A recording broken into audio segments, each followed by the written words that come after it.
இல்ல குழந்தையே, உன்னுடைய இல்லத்தை சுற்றி சுற்றி ஒரு ஆத்மா வந்து கொண்டு அழுது கொண்டு இருக்கின்றது. இந்த ஆத்மா எதற்காக அழுது கொண்டு இருக்கின்றது? அவர்கள் என்ன செய்ய நினைக்கின்றார்கள், உன்னிடத்தில் என்ன சொல்லி முயற்சி செய்கின்றார்கள் என்பதை தெரிந்து கொண்டு இந்த அப்பன் பணி இப்பொழுது உன்னிடத்தில் அதை சொல்லிவிட வந்திருக்கின்றேன். என் பிள்ளையே, பொதுவாக ஆத்மாக்கள் எப்பொழுதும் உன்னுடைய இல்லத்திற்குள் அவ்வளவு எளிதாக வந்து விடுவதில்லை. அவர்கள் இந்த அப்பனிடத்தில் வந்து முதலில் அது உன் இல்லத்தில் நாடி வந்திருக்கின்றது என்றால் இன்று அவர்களுக்காக நாள் அவர்களுடைய உலகத்தில் இருந்து அனுமதி கேட்டு இன்னும் உன் இல்லத்தேடி வருவார்கள், வந்திருக்கின்றார்கள். அப்படியானால் இல்லையே, அவர்களை அளவிடுவது நியாயம் அல்ல. அவர்களை நீ உள்ளே வரவழைத்து அவர்களின் மனதை மகிழ்விக்க வேண்டும், உன்னுடைய கடமையாகும். ஆனால் நீ அதை செய்யாமல் நின்று கொண்டு இருப்பதனால்தான் அவர்கள் கதறி அழுது கொண்டு இருக்கின்றார்கள் என்பதை இந்த அப்பன் பணிவுடன் எண்ணமாக இருந்தாலும் அதை அவரிடத்தில் சென்று தெரிந்து கொள்ள வேண்டும் என்று இந்த அப்பன் முயற்சி செய்த பொழுது அவர்கள் சொன்ன விஷயம் எல்லாம் இந்த அப்பன் எனக்கு அத்தனை ஆச்சரியத்தை கொடுத்தது. எப்படி இவர்கள் இத்தனை வேதனையோடு உன் இல்லத்தில் வாசலில் நின்று கொண்டு இருக்கின்றார்கள். அது மட்டும் அல்லாமல் அவர்கள் என்னிடத்தில் ஒரு கோரிக்கை வைத்து உன் அப்பன் சரி செய்து கொடுப்பேன் என்று சொல்லிவிட்டு என்னை நடந்து கொண்டு இருக்கின்றார்கள் என்று உனக்கு சொல்வதற்கு முன்பாக ஒரு விஷயத்தை தெளிவாக புரிந்து கொள். என் செல்ல குழந்தையே, ஆலய வட்சத்தினுடைய தொடக்க நாள் இன்று. இந்த நாளில் மகாலட்சுமியுடைய நல்ல நாளாக கருதப்படுகின்றது. இந்த நாளில் இது நாள் வரையிலும் உன் இல்லத்தில் இறந்து போனவர்களுக்கு முன்னேற்றங்களுக்கும் நீ தர்பானங்கள் கொடுக்காமல் விட்டு விடலாம்.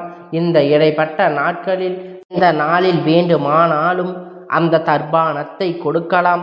அதை செய்யும் பொழுது நிச்சயமாக அது உனக்கு நல்லதொரு மன மகிழ்ச்சியை கொடுக்கும்.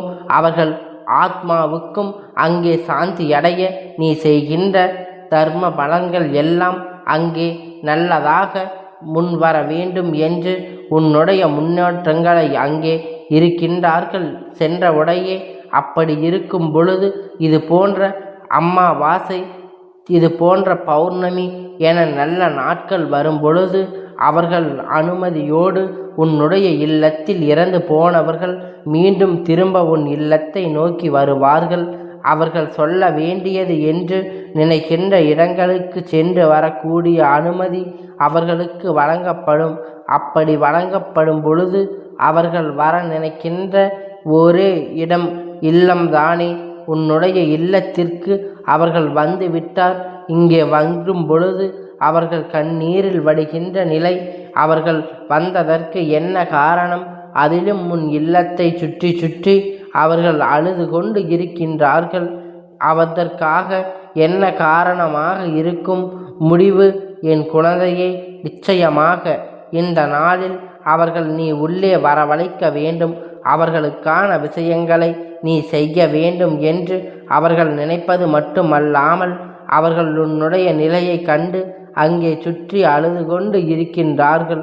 அவர்கள் நீ படுகின்ற கஷ்டங்களை எல்லாம், நீ மனதில் சுமக்கின்ற வேதனைகளை எல்லாம் நினைத்து மனம் வருந்தி கொண்டு இருக்கின்றார்கள்.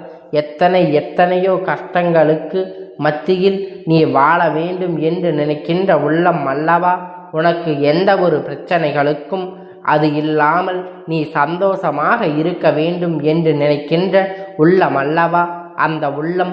இப்பொழுது நீ ஒரு கஷ்டத்தில் இருக்கின்றாய், நீ ஒரு வேதனைப்பட்டு கொண்டு இருக்கின்றாய், நீ ஒரு மிகப்பெரிய பிரச்சனையில் இருக்கின்றாய் என்று தெரிந்தால் எப்படி அங்கே மனநிறைவோடு இருக்கும்? நிச்சயமாக அவர்களுக்குள் அத்தனை சங்கடம் இருக்கிறது. நாம் இருக்கும் பொழுது வரை என்கிற நிலை வேறு. இப்பொழுது இங்கு இருக்கின்ற எல்லா வேறாக இருக்கிறதே. எவ்வளவு பிரச்சனைகள் வந்தாலும் அதை தனியாக நின்று சமாளிக்கக்கூடிய திறமை நம் எத்தனை அளவிற்கு வைத்திருந்தோமே அதை இவர்கள் சொல்லி கொடுக்காமல் செய்துவிடவுமே.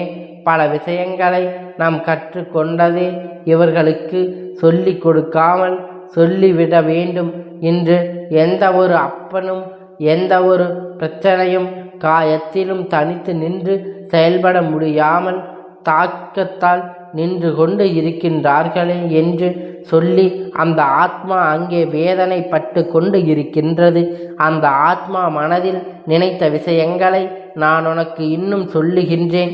அவர்கள் எண்ணிய எண்ணங்கள் அவர்கள் நிறைந்த இப்பொழுது இங்கு இருக்கின்ற நிலை வேதனையும் இருக்கின்ற எவ்வளவு பிரச்சனைகளும் வந்தாலும் அதை தைரியமாக எண்ணி இன்று சமாளிக்கக்கூடிய திறமையை நாம் பெற்று கொள்ள வேண்டும்.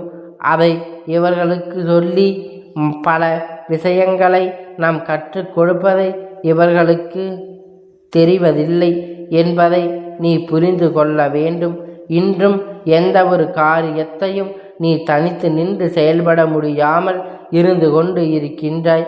என் செல்ல குழந்தையே, அவர்கள் நினைத்த விஷயம் என்று இவையெல்லாம் இப்பொழுது உனக்கு மிகுந்த மகிழ்ச்சியையும் முடிவித்து விட்டது.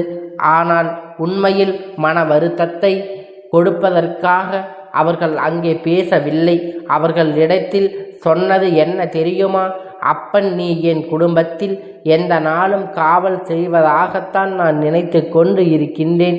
நான் இந்த உலகத்தை விட்டு செல்லும் பொழுது மன வருத்தம் அடைவதில்லை, நான் வேதனைப்படுவதில்லை.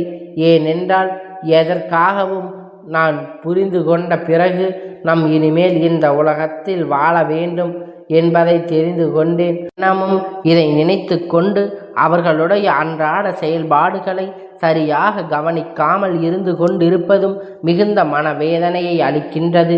எப்பொழுதும் நல்லபடியாக இருக்க வேண்டும் என்றுதானே இவர்களுக்காக இங்கு இருந்து கொண்டு இருக்கின்றேன்.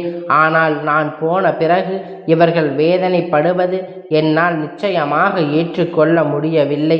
அது மட்டுமல்லாமல் நான் இல்லை, ஏனென்றால் எதுவுமே செய்ய முடியாது என்கின்ற எண்ணத்தோடு அல்லவா இவர்கள் இருந்து கொண்டு இருக்கின்றார்கள்.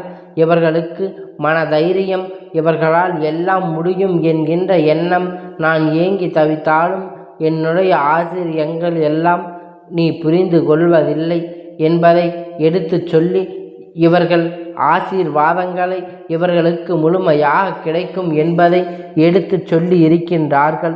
இவர்கள் மனதில் இருக்கின்ற தேவையற்ற குழப்பங்களை எல்லாம் விடுவித்து மீண்டும் வருவதற்கு சாத்தியமாக இல்லாத என்னை மீண்டும் வருவதற்காக எந்த ஒரு எண்ணத்தையும் மனதுக்குள் வைத்து கொள்ளாமல் வாழ்க்கையில் யதார்த்தத்தை அவர்கள் புரிந்து கொண்டு நம் வாழ்க்கையில்தான் நம் முயற்சிகள் செய்தால்தான் நல்லபடியாக ஒவ்வொரு விஷயத்தையும் எடுத்து வைக்க முடியும், இந்த உலகத்தில் நாம் வாழ முடியும் என்பதை புரிந்து கொண்டு அவர்கள் வாழ வேண்டும். அந்த தைரியத்தை இந்த கருப்பன் அவர்களுக்கு கொடுக்க வேண்டும்.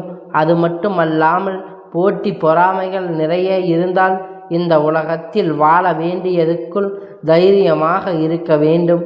இவர்கள் எப்பொழுதும் கெடுதல் செய்ய நினைத்தார்கள், எல்லாம் சரியான நேரங்களில் எதிர்காத்து கொண்டு இருந்தார்கள். அது மட்டுமல்லாமல் என் செல்ல பிள்ளையே, அனைத்து கஷ்டங்களுக்கும் முற்றுப்புள்ளியாக விளங்கக்கூடியது ஆக மாறிவிட்டது.